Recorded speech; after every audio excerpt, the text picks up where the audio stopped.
Supercrack Estrella presenta Ángeles caídos encarcelados en la Antártida y icebergs portaaviones para su llegada. La NASA descubrió un misterioso iceberg rectangular en la Antártida. ¿Podrían ser estos icebergs portaaviones de los ángeles caídos encarcelados en la Antártida?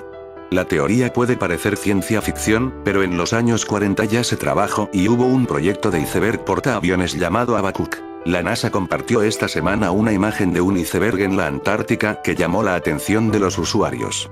Se trata de un trozo de hielo que pareciera estar perfectamente cortado por el hombre en forma rectangular. Sin embargo, es solo un trozo de Larsen C, el iceberg que se separó el año pasado en esta zona del planeta. En esta zona de la Antártida llamada Larsen C, muchos icebergs están quedando a la deriva por deshielo, así que un futuro misterioso iceberg rectangular en la Antártida podría estar también a deriva por deshielo navegando por el mar. La fotografía forma parte de la expedición de la Agencia Espacial de Estados Unidos llamada Operation Icebridge, que busca entender cómo el hielo ha cambiado en los últimos años, al menos en términos de espesor, acumulación o ubicación, entre otros factores. Si bien es extraño para muchos creer que este trozo de hielo no fue manipulado por científicos, la NASA detalló que es una pieza formada completamente por la naturaleza. La tradición muestra a los icebergs como el que se ve en la película Titanic, un trozo de hielo con cortes irregulares, con una pequeña porción sobre el nivel del mar. Sin embargo, estos icebergs son llamados tabulares y se caracterizan por sus laterales verticales, generalmente rectos, y una planicie en su superficie.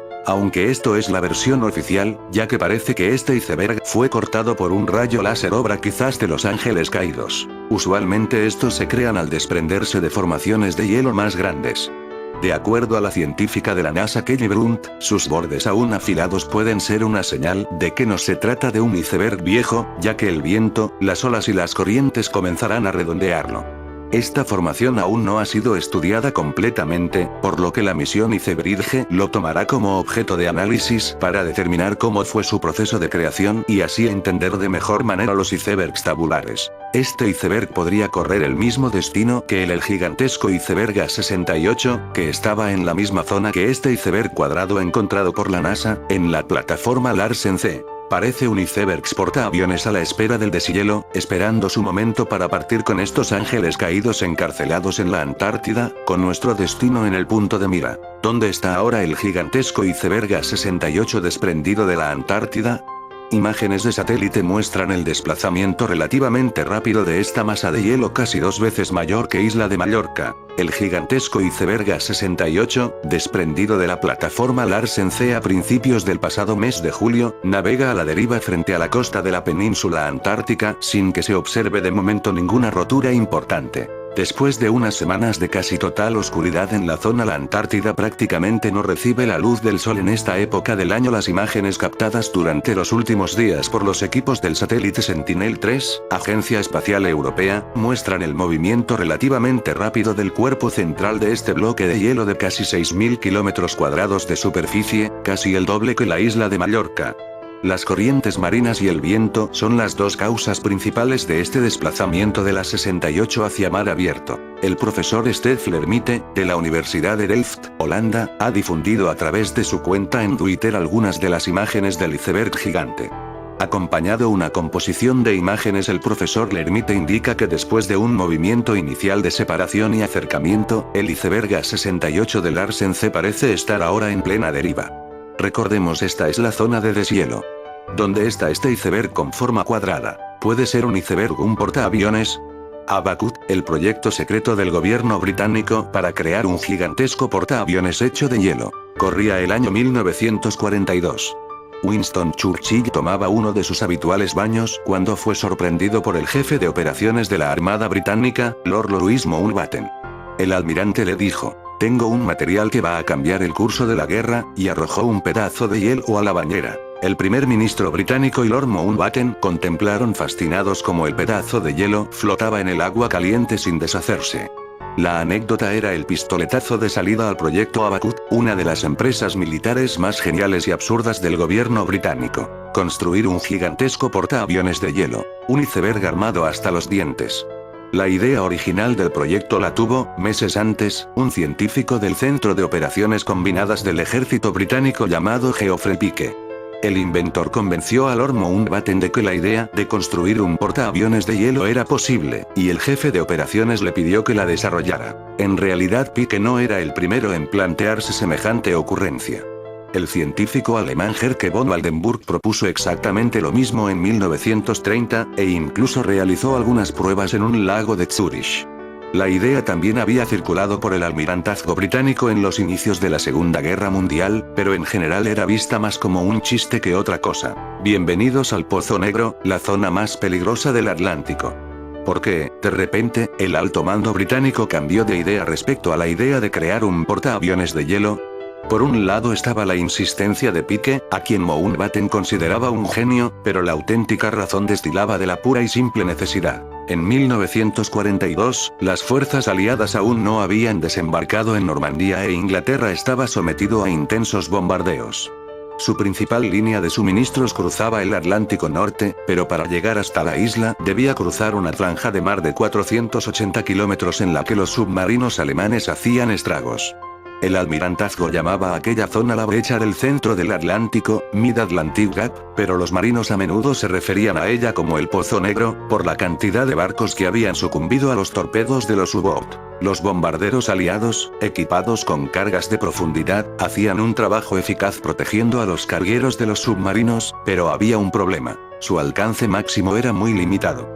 La mejor forma de proteger la zona era enviando allí un portaaviones, pero en aquella época el suministro de acero era escaso debido precisamente a la guerra, y hacen falta cantidades ingentes de acero para construir un portaaviones. La idea de construir un portaaviones de hielo surgió de la necesidad. El acero escaseaba en 1942. Aquí es donde el proyecto de Geoffrey Pike cobraba todo el sentido. El nombre lo tomaron de una frase del profeta Habacuc en el Antiguo Testamento: mirad entre las naciones. Observad, asombraos, y admiraos, porque haré una obra en vuestros días que no creeríais si aunque os la contaran.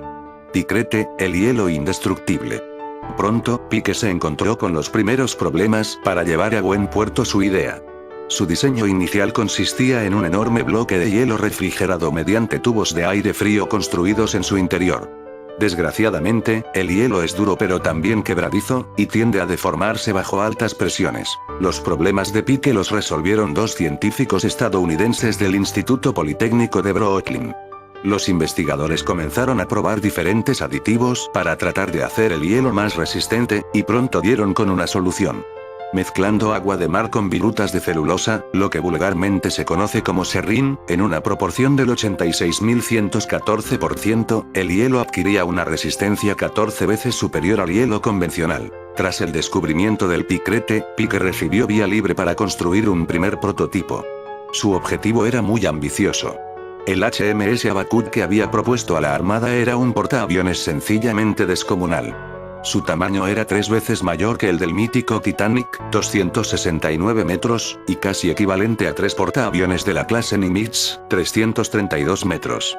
Medía 610 metros de largo, 90 de ancho y 45 de alto, y el hielo de su casco debía tener al menos 12 metros de grosor para resistir el impacto de torpedos. En caso de daños, la reparación era tan simple como añadir más picrete. Aquel gigante era más una isla flotante que un barco. Se movía mediante varios motores independientes adosados a su casco. Estaba previsto que tuviera un rango de 11.000 kilómetros y que pudiese desplazarse a una velocidad máxima de 7 nudos, 13 kilómetros por hora. ¿Alguna vez has escuchado hablar del libro prohibido de Enoch?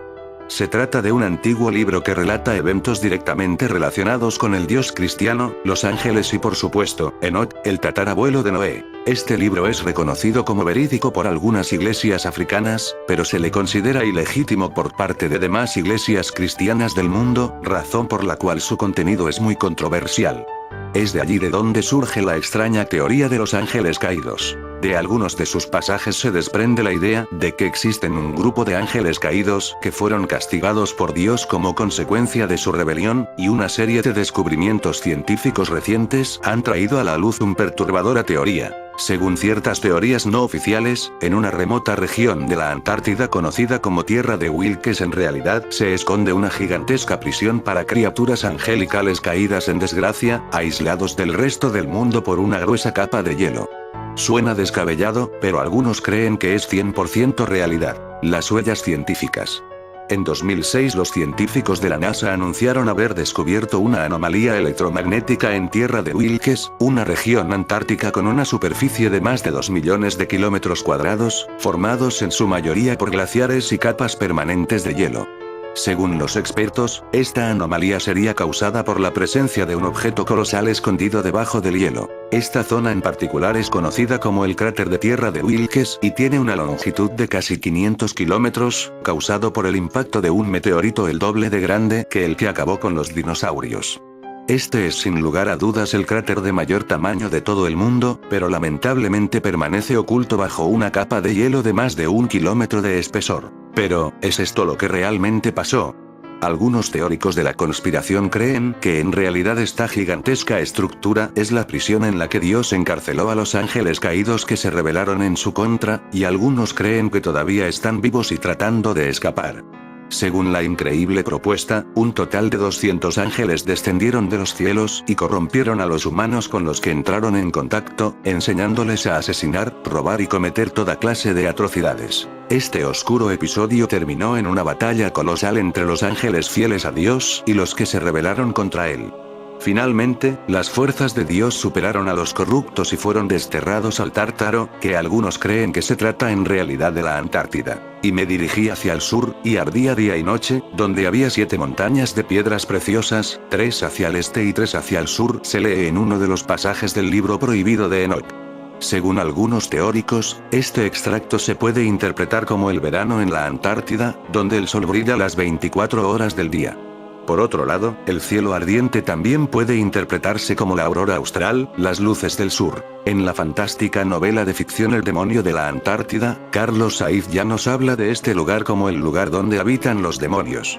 Ya sé, muchos pensaréis cómo puedo tomar en serio una novela de ficción, pero tengo mis razones para pensar que realmente Carlos Saiz contó una historia real como una novela de ficción. Carlos Saiz no era solo un escritor de ficción, era un genio y solo hay que ver su currículum para darse cuenta de ello. Carlos Saiz Idoncha, Ciudad Real, 13 de febrero de 1939, Madrid, 27 de marzo de 2018, escritor español, uno de los clásicos en el género de la ciencia ficción española, en el ámbito de la space opera.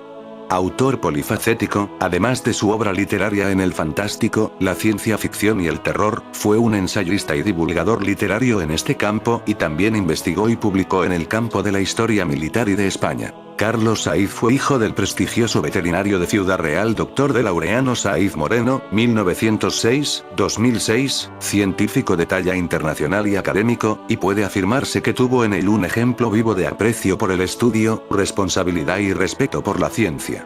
Tras sus primeros estudios Ciudad Real, Carlos Saiz Idoncha se instaló en Madrid y se licenció en Física en la Universidad Complutense de Madrid, donde tuvo profesores de gran valía como el institucionista Salvador Velayos, especialista en electromagnetismo y campos de energía.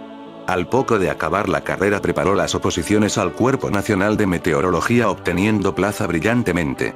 Además de sus estudios, desde muy joven había sido un gran lector de literatura en español, inglés y francés, idiomas que hablaba su madre, Eloísa Idoncha, quien había ayudado a su marido como traductora en su actividad científica.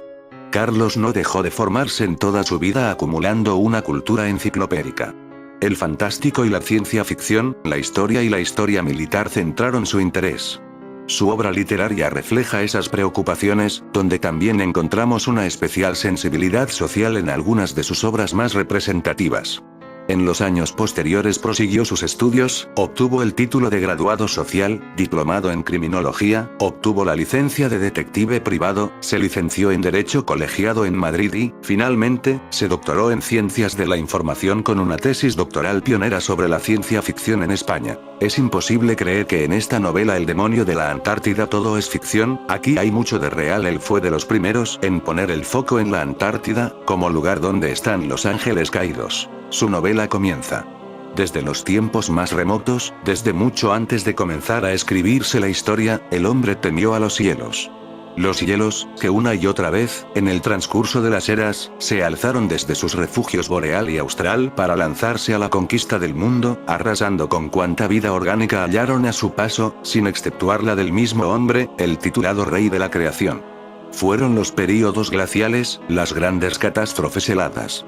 Aún hoy se dice que nuestra técnica y nuestra ciencia, que han comenzado a dominar el espacio sideral, se verían impotentes ante una nueva arremetida de los hielos, que frente a la amenaza polar aún seríamos semejantes a los pobres hombres de las cavernas, perseguidos y casi exterminados por el desastre blanco. ¿Cómo comenzaron aquellas fabulosas mareas de hielo, y cómo podrían volver a comenzar? Los científicos sostienen varias teorías, en ocasiones contrapuestas, pero siempre coincidentes en señalar orígenes naturales del fenómeno. Manchas solares, irrupción de nuestro planeta en zonas nebulares de la galaxia, agotamiento del anhídrido carbónico en la atmósfera. Pero quizá pueda buscarse en una nueva dirección. Quizá pueda rastrearse un origen artificial a los movimientos de los hielos.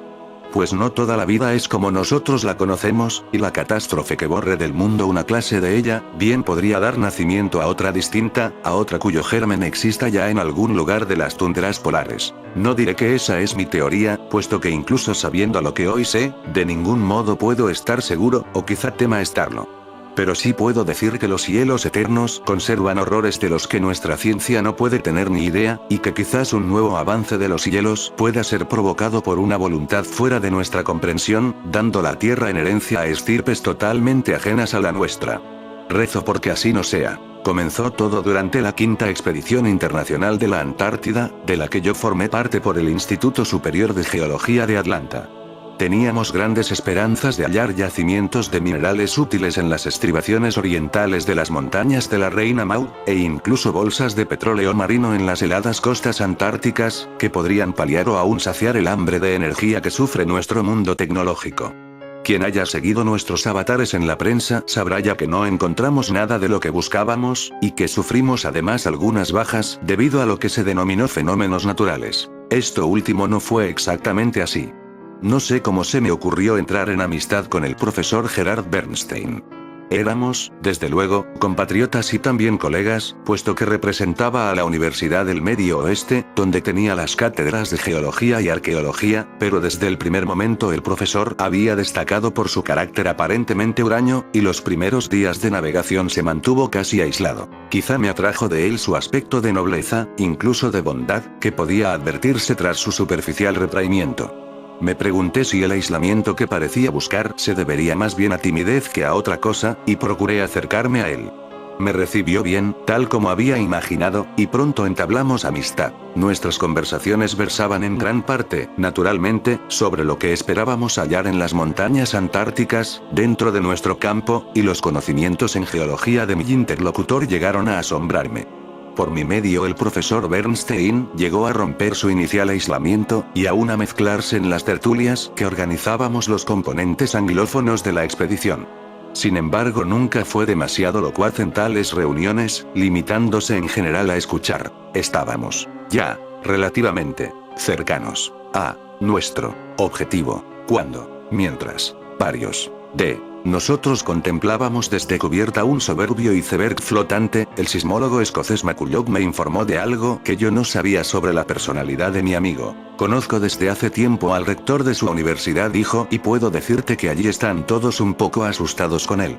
Se trata de una verdadera eminencia en geología, desde luego, de otra forma no estaría aquí con nosotros. Pero tiene algunas ideas raras.